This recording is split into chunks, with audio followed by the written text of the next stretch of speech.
Programs to help PMETs have been rolled out by Workforce Singapore to ease career transition into new sectors.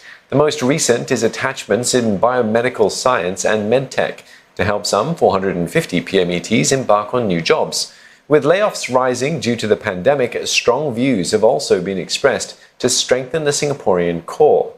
Chloe Chu with more on Singapore's PMETs.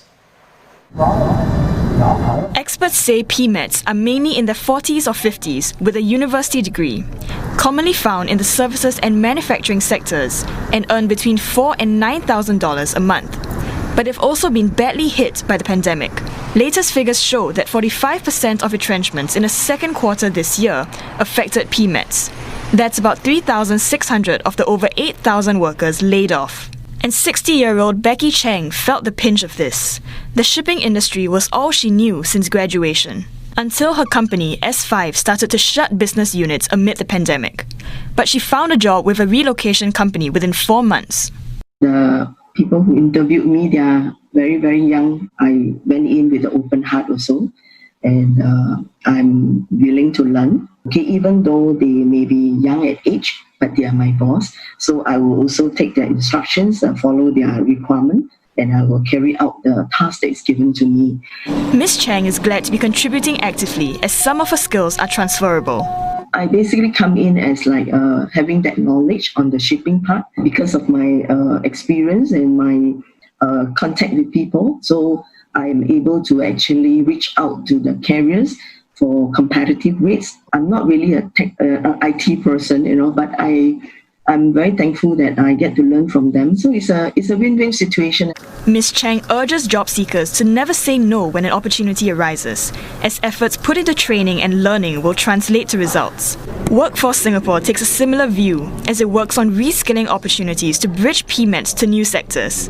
It says short-term attachments help workers build their networks, and companies benefit too, as they can assess if an individual is a good fit before making a job offer. We recognize that it may be a bit more difficult during this time to find a new opportunity.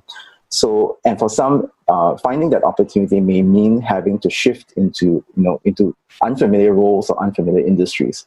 And that wealth of experience and skills that they've built up, of course, will hold them in good stead. Because a lot of these skills can be very transferable, with just a bit of a top up required. And that's where, of course, WSG comes in. Mr. Lai says some popular jobs include project managers and marketing executives, roles that require an array of skill sets, from good communication to digital creativity. And with technological disruptions accelerated by COVID-19, HR experts say PMETs need to keep up too. PMETs actually need a lot of continuous skills upgrading. There is a big skills gap between our current pool of PMETs and future skills that are required.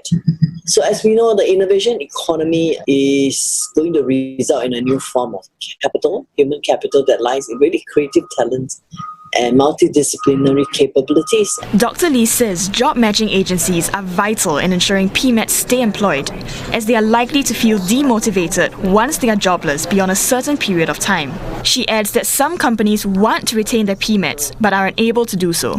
Businesses that are not doing the utmost to retain PMETs are, I believe, not equipped to deal with the situation. Most businesses actually lack technology growth.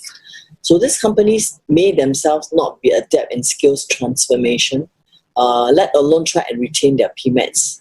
But companies that are prepared will ultimately benefit from the stronger Singapore core. My company has basically hired quite a few middle-aged workers. These workers are they contribute a lot to my company because firstly, the experiences that they bring in.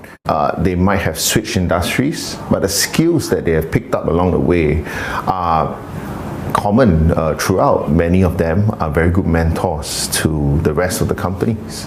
Mr. Tan adds that it's up to the employer to unlock a worker's abilities, as it's all a matter of playing to one's strengths.